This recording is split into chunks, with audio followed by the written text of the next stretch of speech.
warahmatullahi wabarakatuh. Halo teman-teman, perkenalkan nama saya Indah Kaya Nabila dengan NPM 212151068 dari kelas B angkatan 2021. Saya di sini akan menjelaskan mengenai hakikat belajar matematika dan pembelajar matematika dalam rangka memenuhi tugas ujian tengah semester mata kuliah Filsafat dan Sejarah Matematika dengan dosen pengampu Bapak Dr. Andes Dedi Nurjamil MPD. Yang pertama yaitu ontologi hakikat belajar matematika dan pembelajaran matematika. A. Definisi belajar. Jamarah dan Zain pada tahun 2010 mengatakan bahwa belajar adalah proses perubahan perilaku berkat pengalaman dan latihan. Artinya tujuan kegiatan adalah perubahan tingkah laku, baik yang menyangkut pengetahuan, keterampilan maupun sikap, bahkan meliputi segenap aspek organisme atau pribadi. Yang kedua, menurut Rianto pada tahun 2010, seseorang dikatakan belajar kalau dapat melakukan sesuatu dengan cara latihan-latihan sehingga yang bersangkutan menjadi berubah.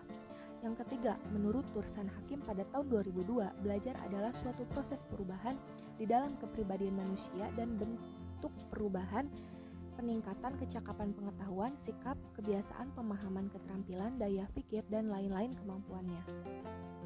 Lalu dapat disimpulkan dari ketiga definisi menurut para ahli tadi bahwa seseorang bisa dikatakan sedang belajar apabila ia sedang berproses.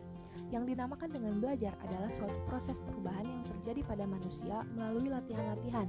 Contohnya, yang tadinya kita belum bisa melakukan suatu hal, namun karena latihan dengan sungguh-sungguh, konsisten, dan tentunya fokus, maka kita akan menjadi bisa melakukan hal tersebut. Hal seperti itulah contoh perubahannya. Sedikit kemungkinan orang di dunia ini yang tiba-tiba bisa atau mahir melakukan semua hal. Maka dari itu, kemungkinan besar orang yang tiba-tiba bisa melakukan suatu hal tanpa harus melatihnya itu tidak bisa dikatakan suatu bentuk belajar yang nantinya akan menghasilkan bentuk peningkatan baik dalam segi kecakapan, sikap, kebiasaan, pemahaman, keterampilan, dan kemampuan lainnya. Lanjut ke definisi matematika. Menurut Johnson dan Rising pada tahun 1972, matematika adalah pola berpikir, pola mengorganisasikan, pembuktian yang logis. Matematika itu adalah bahasa menggunakan istilah yang didefinisikan dengan cermat, jelas, dan akurat. Representasinya dengan simbol dan padat, lebih berupa bahasa simbol mengenai ide daripada mengenai bunyi. Yang kedua, menurut Kline pada tahun 1973, matematika itu bukanlah pengetahuan menyendiri yang dapat sempurna karena dirinya sendiri, tetapi adanya matematika itu terutama untuk membantu manusia dalam memahami dan mengatasi permasalahan sosial, ekonomi, dan alam. Matematika tumbuh dan berkembang karena proses berpikir, oleh karena itu logika adalah dasar untuk terbentuknya matematika. Yang ketiga, menurut Suarsono, matematika adalah ilmu yang memiliki sifat khas, yaitu objek bersifat abstrak, menggunakan lambang-lambang yang tidak banyak digunakan dalam kehidupan sehari-hari, dan proses berpikir yang dibatasi oleh aturan-aturan yang ketat. Maka dari itu, saya simpulkan bahwa definisi matematika adalah merupakan pengetahuan yang mengutamakan pola berpikir dan pola pemikiran yang logis. Logika adalah dasar untuk terbentuknya matematika, yang artinya matematika itu adalah ada karena logika yang terbentuk dari pola berpikir manusia itu sendiri. Matematika juga bukan merupakan ilmu yang menyendiri atau pengetahuan yang sempurna karena dirinya sendiri. Justru adanya matematika ini dibuat karena untuk membantu, memahami, dan mengatasi permasalahan-permasalahan yang ada pada kehidupan sehari-hari. Lalu matematika juga memiliki sifat khas, yaitu objek bersifat abstrak, menggunakan lambang-lambang yang tidak banyak di kehidupan sehari-hari, dan tentu saja proses berpikir untuk matematika dibatasi oleh aturan-aturan yang ketat sesuai materi yang akan dipelajari. Selanjutnya, definisi belajar matematika. Yang pertama, menurut Brunner Hudojo pada tahun 1990, belajar matematika ialah belajar tentang konsep dan struktur matematika yang terdapat dalam materi yang dipelajari, serta mencari hubungan-hubungan antara konsep dan struktur matematika itu. Yang kedua, menurut Sukahar pada tahun 1992, belajar matematika pada hakikatnya adalah belajar berkenaan dengan ide-ide, struktur-struktur yang diatur menurut urutan yang logis. Yang ketiga, menurut Anonim pada tahun 2008, hakikat belajar matematika juga merupakan suatu aktivitas mental untuk memahami arti dan hubungan-hubungan serta simbol-simbol, kemudian diterapkannya ke dalam yang nyata.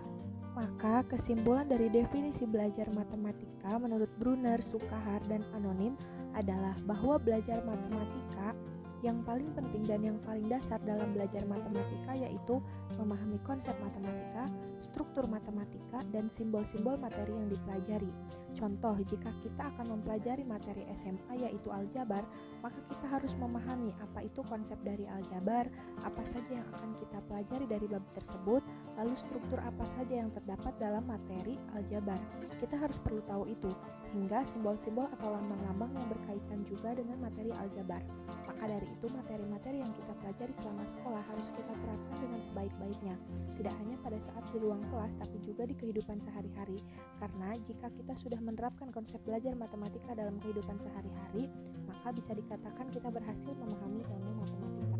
Selanjutnya, definisi pembelajaran. Yang pertama, menurut Corey, pembelajaran merupakan suatu proses di mana lingkungan seseorang secara disengaja dikelola untuk memungkinkan ia turut serta dalam tingkah laku tertentu dalam kondisi-kondisi khusus atau menghasilkan respon terhadap situasi tertentu. Pembelajaran merupakan subset khusus dari pendidikan. Yang kedua, menurut Sujana, pembelajaran dapat diartikan sebagai setiap upaya yang sistematik dan sengaja untuk menciptakan agar terjadi kegiatan interaktif edukatif antara dua pihak, yaitu antara peserta didik dan pendidik yang melakukan kegiatan membelajarkan. Yang ketiga, menurut Syaiful Sagala, pembelajaran merupakan membelajarkan siswa menggunakan asas pendidikan maupun teori belajar yang merupakan penuntut utama keberhasilan pendidikan.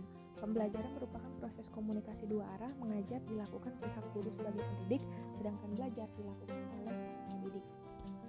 Kesimpulan yang dapat saya ambil dari definisi pembelajaran menurut Corey, Sujana, dan Syaiful Sagala adalah bahwa pembelajaran yaitu suatu pembentukan lingkungan yang dibuat secara sengaja dan terencana oleh seorang pendidik. Lingkungan yang guru buat tentunya lingkungan yang positif dan memberikan dampak baik bagi peserta didik. Pembelajaran itu dilakukan dengan komunikasi interaktif edukatif antara pendidik dan peserta didik, atau bisa disebut dengan komunikasi dua arah. Mengapa harus demikian? Supaya suasana kelas lebih interaktif, siswa juga lebih aktif, dan tentunya harus tetap kondusif.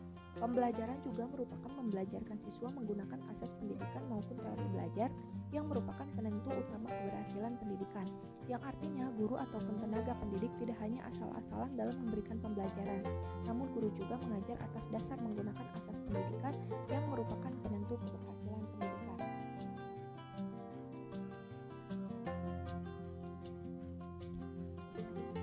Selanjutnya ada definisi pembelajaran matematika. Yang pertama, menurut Erman Suherman pada tahun 2003, pembelajaran matematika sebagai proses pembelajaran yang melibatkan siswa secara aktif mengkonstruksi pengetahuan matematika. Yang kedua, menurut Musetio pada tahun 2008, pembelajaran matematika adalah proses pemberian pengalaman belajar kepada peserta didik melalui serangkaian kegiatan yang terencana sehingga peserta didik memperoleh kompetensi tentang bahan matematika yang dipelajari. Yang ketiga, menurut Ahmad Susanto pada tahun 2013, pembelajaran matematika adalah suatu proses belajar mengajar yang dibangun oleh guru untuk mengembangkan kreativitas berpikir siswa yang dapat meningkatkan kemampuan berpikir siswa, serta dapat meningkatkan kemampuan mengkonstruksi pengetahuan baru sebagai upaya meningkatkan penguasaan yang baik terhadap materi matematika. Dapat saya simpulkan dari definisi pembelajar matematika menurut Erman Suherman, Musetio, Ahmad Susanto adalah bahwa pembelajaran matematika merupakan proses belajar mengajar dan proses pemberian pengalaman belajar melalui kegiatan yang disusun secara terencana, yang dibangun oleh seorang pendidik agar siswa menjadi aktif dalam mempelajari pengetahuan matematika, mengembangkan kreativitas berpikir siswa yang dapat meningkatkan kemampuan berpikir siswa, serta dapat meningkatkan kemampuan mengkonstruksi pengetahuan baru sebagai upaya meningkatkan penguasaan yang baik terhadap materi matematika. Karena pembelajaran matematika juga merupakan proses pemberian pengalaman, maka dari itu guru atau pendidik harus memberikan pengalaman yang baik terhadap peserta didik mengenai pembelajaran matematika yang ia sampaikan. Hal ini juga terkait dengan teknik pembelajaran yang harus dibuat semenarik mungkin agar peserta didik mudah mengingat dan tidak cepat bosan. Selanjutnya yaitu afiksimologi tentang hakikat belajar matematika dan pembelajaran matematika. Menurut Sujadi pada tahun 2003, matematika memiliki karakteristik yang pertama, memiliki objek kajian abstrak, bertumpu pada kesepakatan, berpola pikir deduktif, memiliki simbol yang kosong dari arti, memperhatikan semesta pembicaraan, dan konsisten dalam sistemnya. Lalu, Menurut Depdikbud pada tahun 1993, matematika memiliki ciri. Yang pertama, memiliki objek yang abstrak, memiliki pola pikir deduktif dan konsisten, tidak dapat dipisahkan dari perkembangan ilmu pengetahuan dan teknologi. Ada langkah-langkah belajar matematika. Yang pertama, pelajari trik matematika. Yang kedua, jangan terlalu takut salah. Buat ringkasan rumus matematika, pahami konsep, sering mengerjakan latihan soal, jangan segan bertanya. Ada langkah-langkah pembelajaran yang ditekankan pada konsep matematika. Yang pertama, penanaman konsep dasar. Yang kedua, pemahaman konsep. Yang ketiga, pembinaan keterampilan. Lalu ada juga metode-metode pembelajaran matematika. Terdapat beberapa macam metode diantaranya metode ceramah, metode ekspositori, metode demonstrasi, metode drill dan latihan, metode tanya jawab, metode penemuan, metode pemecahan masalah, metode inquiry, dan metode pemberian tugas. Selanjutnya ada jenis-jenis belajar matematika. Yang pertama ada belajar isyarat, yang kedua ada belajar stimulus respon, ada rangkaian gerakan, rangkaian verbal, belajar membedakan, belajar konsep, belajar aturan, dan pemecahan masalah. Selanjutnya yaitu aksiologi, hakikat belajar matematika dan pembelajaran matematika. Yang pertama yaitu karakteristik matematika. 1. Memiliki objek kajian abstrak. Contohnya, operasi penjumlahan dan perkalian, operasi sering pula disebut dengan skill. Skill adalah keterampilan dalam matematika berupa kemampuan pengerjaan, dan melakukan prosedur harus dikuasai oleh siswa dengan kecepatan dan ketepatan yang tinggi. Beberapa keterampilan ditentukan oleh seperangkat aturan atau instruksi atau prosedur yang berurutan yang disebut algoritma, misalnya prosedur menyelesaikan penjumlahan pecahan berbeda penyebut. Yang kedua, mengacu pada kesepakatan. Contoh, lambang bilangan 1, 2, 3, dan seterusnya adalah salah satu bentuk kesepakatan dalam matematika. Lambang bilangan itu menjadi acuan pada pembahasan matematika yang relevan. Yang ketiga, mempunyai pola pikir deduktif. Contoh, bila seseorang siswa telah belajar konsep persegi, kemudian ia dibawa ke suatu tempat atau situasi baru, dan ia mengidentifikasi benda-benda di sekitarnya yang berbentuk persegi, maka berarti siswa itu telah menerapkan pola pikir deduktif atau sederhana. Selanjutnya ada konsisten dalam sistemnya. Contoh, bila kita mendefinisikan konsep trapesium sebagai segi empat yang tepat sepasang sisinya sejajar, maka kita tidak boleh menyatakan bahwa jajaran genjang termasuk trapesium. Mengapa? Karena jajaran genjang mempunyai dua pasang sisi sejajar. Selanjutnya, memiliki simbol kosong dari arti. Contoh, simbol X tidak ada artinya. Bila kemudian kita menyatakan bahwa X adalah bilangan bulat, maka X menjadi bermakna. Artinya, X mewakili suatu bilangan bulat. Pada model matematika, X plus Y sama dengan 40. X dan Y tidak berarti, kecuali bila kemudian dinyatakan konteks dari model itu. Misal, X dan Y mewakili panjang suatu sisi bangun datar tertentu, atau X dan Y mewakili banyaknya barang jenis 1 dan 2 dijual di suatu toko. Kekosongan arti dari simbol-simbol dan model-model matematika merupakan kekuatan matematika, karena dengan hal itu matematika dapat digunakan dalam berbagai bidang kehidupan. Yang kelima, memperhatikan semesta pembicaraan. Contoh, bila dijumpai model matematika 4x sama dengan 10, kemudian akan dicari nilai x-nya, maka penyelesaiannya tergantung pada semesta pembicaraan. Bila semesta pembicaraannya himpunan bilangan bulat, maka tidak ada penyelesaiannya. Mengapa? Karena tidak ada bilangan bulat yang bisa dikalikan 4 misalnya 10. Bila semesta pembicaraannya bilangan rasional, maka penyelesaian dari permasalahan adalah x sama dengan 10 dibagi 4, yaitu 2,5. Selanjutnya, jenis-jenis pembelajaran matematika. Yang pertama ada belajar isyarat. Contoh, jika seseorang siswa mendapatkan komentar bernada positif dari guru matematika, secara tidak sadar, siswa itu cenderung menyukai pelajaran matematika. Namun sebaliknya, jika seseorang mendapat suatu komentar yang bernada negatif dari seorang guru, secara tidak langsung, siswa tersebut tidak menyukai pelajaran yang dipegang oleh guru tersebut. Yang kedua, belajar stimulus atau respon. Contoh, pada waktu para siswa diberi tugas dari guru, hasilnya harus dikumpulkan. Seorang siswa mungkin secara sadar berusaha untuk menuliskan hasil pelaksanaan tugas itu dengan rapi, sebab menurut pengalaman yang ia miliki pada masa lalu, di suatu pekerjaan yang ia tulis dengan rapi cenderung mendapatkan nilai yang lebih tinggi dibandingkan dengan pekerjaan yang tidak ditulis dengan rapi, sekalipun isi kedua pekerjaan itu sama. Yang ketiga, rangkaian gerakan. Sebagai contoh, kegiatan melukis garis pada suatu sudut merupakan suatu kegiatan yang terdiri dari atas beberapa gerakan fisik yang dilakukan secara berurutan, sejak dari pembuatan suatu busur lingkaran yang terpusat di titik tersebut sampai pembuatan garis bagi yang dimaksud. Yang keempat, ada rangkaian verbal. Misal, kegiatan mendeskripsikan sifat-sifat suatu bangun geometri.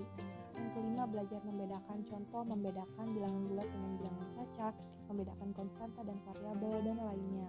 Yang keenam, belajar konsep. Sebagai contoh, siswa dikatakan telah memahami konsep lingkaran apabila siswa mampu mengenali keberadaan konsep lingkaran itu pada setiap benda konkret yang mempunyai wujud lingkaran seperti roda, mata uang logam, tutup kaleng, dan sebagainya. Yang ketujuh, belajar aturan. Beberapa contoh aturan dalam matematika. 1. Untuk sebarang dua bilangan real A dan B berlaku A kali B sama dengan B kali A. Maka panjang jari-jari sebuah lingkaran adalah R, maka luas daerah lingkaran itu adalah P kali R kuadrat. Dan yang lainnya. Yang kedelapan, pemecahan masalah. Suatu soal dikatakan merupakan masalah bagi seseorang apabila orang itu memahami soal tersebut, dalam arti mengetahui apa yang diketahui dan apa yang diminta dalam soal itu, dan belum mendapatkan suatu cara untuk memecahkan soal itu. Kurang lebih itu penjelasan saya mengenai hakikat belajar matematika dan pembelajaran matematika. Kurang lebihnya mohon maaf. Assalamualaikum warahmatullahi wabarakatuh.